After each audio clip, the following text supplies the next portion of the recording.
हरिओम. अध्यात्म रामायण प्रवचन क्रमांक 7. नारदांची चिंता, याच्यावर उपाय. देवर्षी नारद मुनीने ब्रह्मदेवाजवळ कलियुगाची जी चिंता व्यक्त केली त्यावर ब्रह्मदेव काय उपदेश करतात ते आता आपण पाहू. पुरा त्रिपुरहंतारं पार्वती भक्तवत्सला श्रीरामतत्त्वं जिज्ञासुः पप्रच्छ विनयान्विता प्रियाये गिरिशस्तस्यै गूढं व्याख्यातवान् स्वयं पुराणोक्तमध्यात्म रामायणमिति स्मृतम्. पुरातन काळी भक्तिभावपूर्ण कुतूहलाने पार्वती मातेने श्रीरामतत्वाचा महिमा जाणण्यासाठी त्रिपुराचा लय करणाऱ्या महादेवाला सविनयाने प्रश्न विचारला होता. आपल्या प्रिय पत्नीच्या त्या प्रश्नाला उत्तर म्हणून महादेवाने ज्या रहस्यमय गोष्टीचे कथन केले तेच अतिश्रवणीय असलेले पुराण म्हणजे अध्यात्म रामायण म्हणून पुढे प्रसिद्ध झाले. हे अध्यात्म रामायण रामगीता या नावानेही प्रसिद्ध आहे. येथे पार्वती मातेने महादेवाचा त्रिपुराचा लय करणारा असा उल्लेख केला आहे. याची एक पौराणिक कथा सांगितली जाते. त्रिपूरचा राजा दक्ष म्हणजे पार्वती मातेचे पिता यांचा महादेवाने केलेल्या वधाची ती कथा आहे. परंतु हा संदर्भ येथे मला अप्रस्तुत वाटतो. येथे वैश्विक चर्चा सुरू आहे म्हणून माझ्या मते येथे त्रिपुर याचा अर्थ 3 पुर, नरक, मर्त्य, स्वर्ग अशी 3 वैश्विक नगरे असा आहे. या 3ही लोकांचा लय महादेव करतो. त्रिकाळ त्रिभुवनी यात्रा करणाऱ्या नारदाने या 3ही लोकांच्या कलियुगामधील वर्तणुकीची, व्यवहाराची चिंता ब्रह्मदेवाजवळ व्यक्त केली आणि यामधून त्यांना मुक्ती प्राप्त व्हावी यासाठी उपाय म्हणून उपदेशाची याचना केली. हा अर्थ मला संयुक्तिक वाटतो. अर्थात तसा आग्रह नाही. जो भंजन करतो त्याला सृजनाची चांगली माहिती असते. भंजन करणाऱ्याला सृजनाचे बलस्थान चांगले माहीत असल्याशिवाय तो भंजन करू शकत नाही. ज्याला शत्रूची बलस्थाने माहीत असतात तोच शत्रूचा पराभव करू शकतो. जो महापराक्रमी असतो त्याला त्याचा पराभव कसा होऊ शकतो याची पूर्ण कल्पना असते. त्याला स्वतःच्या उणीवा चांगल्या माहीत असतात. त्या उद्भवणार नाहीत याची काळजी तो घेतो, म्हणून तो अपराजित असतो. पितामह भीष्माचार्य अपराजित योद्धे होते. ते पांडवांकडून कधीही जिंकले जाऊ शकणार नाहीत हे श्रीकृष्ण चांगले ओळखून होता. परंतु ते पांडवांचे हितचिंतक होते हेही श्रीकृष्ण जाणून होता. यासाठी त्याने सरळ त्यांचीच भेट घेतली आणि त्यांनाच त्यांचा पराभव कसा करावा असे विचारले. त्यावेळी भीष्माने सांगितले की शिखंडी स्त्रैण असल्यामुळे ते त्याच्याशी लढाई करणार नाहीत, म्हणून अर्जुनाने त्याच्या आड राहून त्यांच्यावर शरसंधान करावे, म्हणजे मी मारला जाईन. अशा प्रकारे 3ही लोकांचा लय करणारा म्हणजे भंजन करणारा लोकांना सृजन म्हणजे मुक्ती कशी प्राप्त होईल हेही चांगले जाणतो. लय करणारा उत्पत्ती कशी होईल याचेही ज्ञान जाणतो. म्हणून तर महादेव लय करून नवीन उत्पत्ती करण्यासाठी पाठवून देतो. ज्याच्यामधून नवीन उत्पत्ती होण्याची वेळ आली आहे अशाचा लय महादेव करतो. लय करणारा उत्पत्ती करणाऱ्याला चांगले ओळखतो. असत्याचरण करणारे सत्याचरण कसे करू लागतील याचे रहस्य महादेव फार चांगले जाणतो. महादेव अमुक्त असलेले मुक्त कसे होतील हे चांगले जाणतो. परस्पर विरुद्ध असलेल्या गोष्टीमधील गुह्य गुप्त रहस्य महादेव चांगले जाणतो आणि म्हणून पार्वती मातेने श्रीरामाचे महात्म्य महादेवाला विचारले. महादेव देवर्षी नारद मुनींना पुढे म्हणाले, यावत कली महोत्साहो निःशंक संप्रवर्तते यावत जगते नाध्यात्म रामायण मुदेष्यति. जोपर्यंत कलियुगात अध्यात्म रामायणाचा प्रभाव दिसत नाही तोपर्यंत येथे कलियुगाचा दुष्प्रभाव निःशंकपणे सुरूच असणार.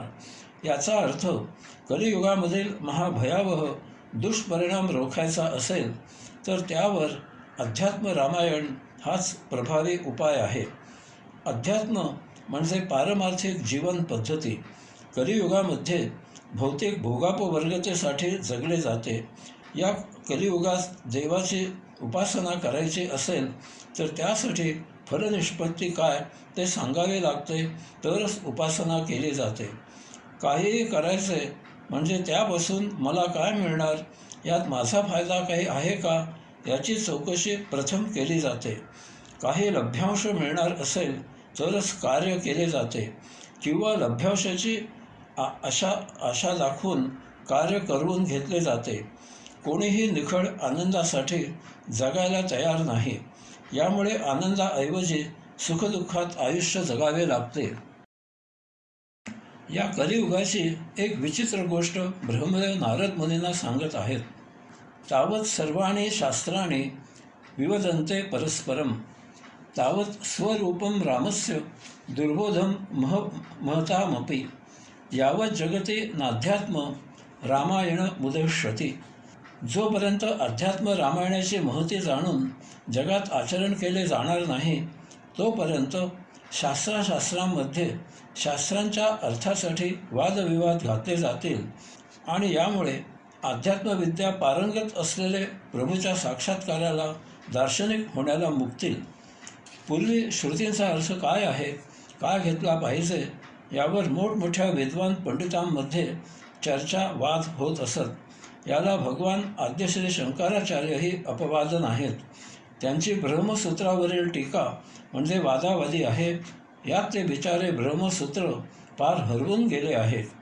जेव्हा एक विद्वान दुसऱ्या विद्वानाला वादात हरवत असे तेव्हा त्याचा अहंकार सुखावत असे. या विद्वानांना त्यांच्या विद्वत्तेचा महाभयावह अहंकार, गर्व, दुराभिमान होता. विद्या विनयने शोभते हे त्यांना मान्य नव्हते. वादात हरला तर अशाला बेइज्जत केले जात असे. मी मोठा विद्वान, पंडित अशी मिजाज दाखविली जाते. हा असा दांभिक गर्व मिरवला जातो. यामुळे असे विद्वान पंडित प्रभुदर्शनाला वंचित राहतात. त्यापेक्षा न शिकलेले संत नुसते हरिनाम घेऊन या विद्वान पंडितांना मागे सारून मुक्त होतात. अध्यात्म रामायणाच्या सुरुवातीला वेदर्षी श्री व्यासमुनींनी आध्यात्मिक रामायणाच्या महतीची रचना केली आहे. ती एक प्रकारची फलश्रुतीच आहे.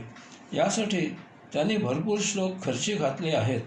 कदाचित एरवी हे अध्यात्म रामायण या कलियुगात कोणी वाचायलाही सुरुवात करणार नाही अशी रास्त शंका वेदमहर्षी श्री व्यासमुनींना आली असावी.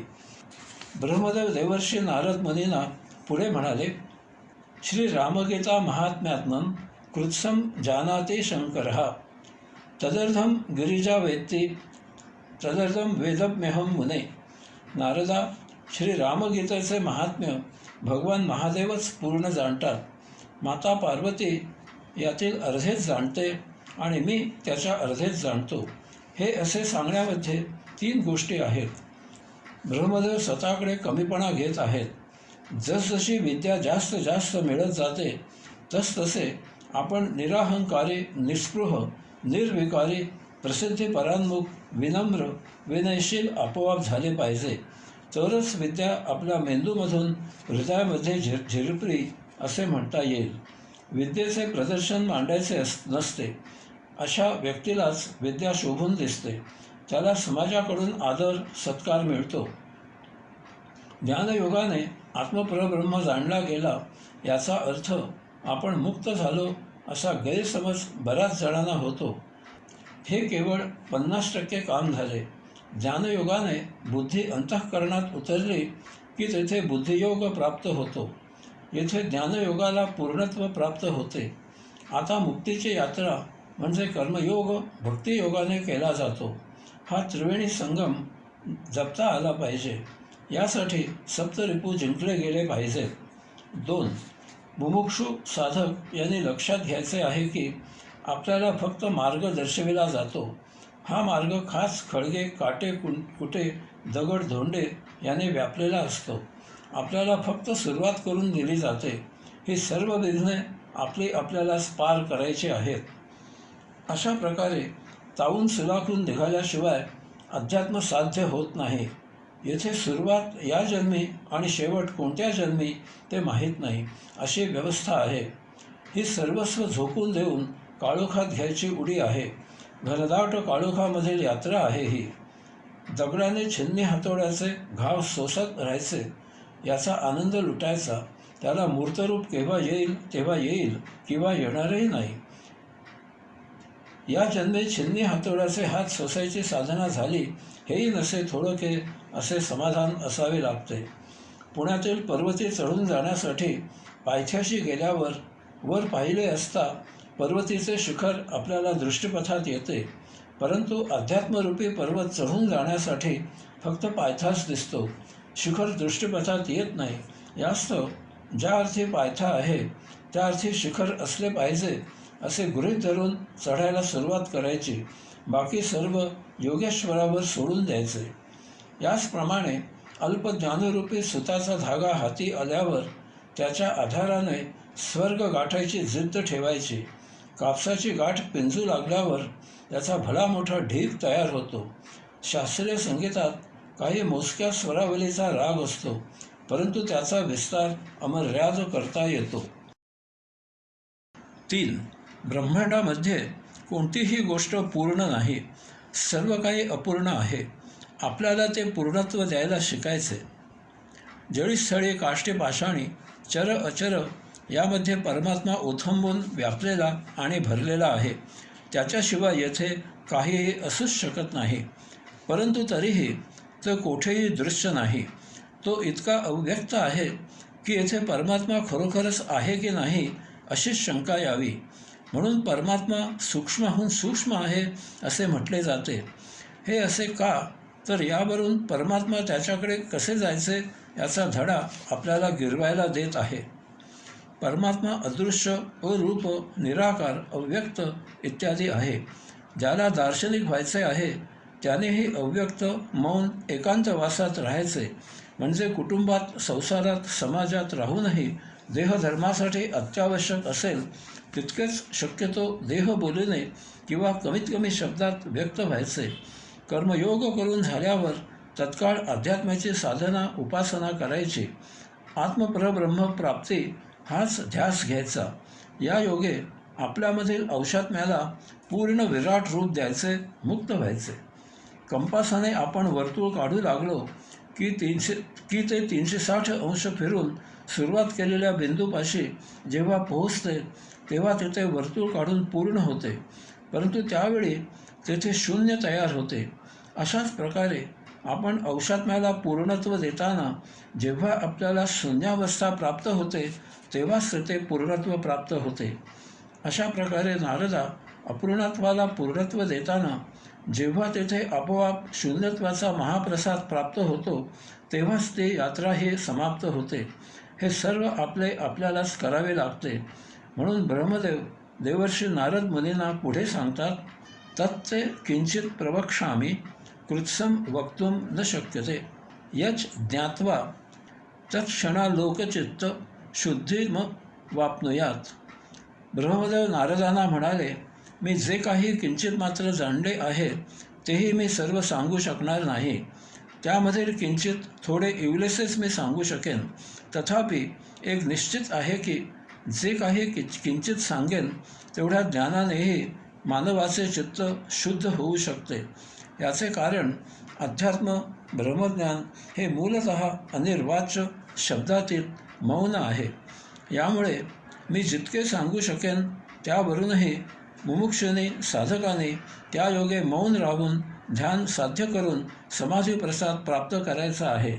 अशा प्रकारे येथपर्यंत 7 प्रवचने प्रास्ताविक विषय प्रवेश यासाठी सांगितली. आता येथून पुढील प्रवचनाद्वारा अध्यात्म रामायण सांगायला सुरुवात होत आहे.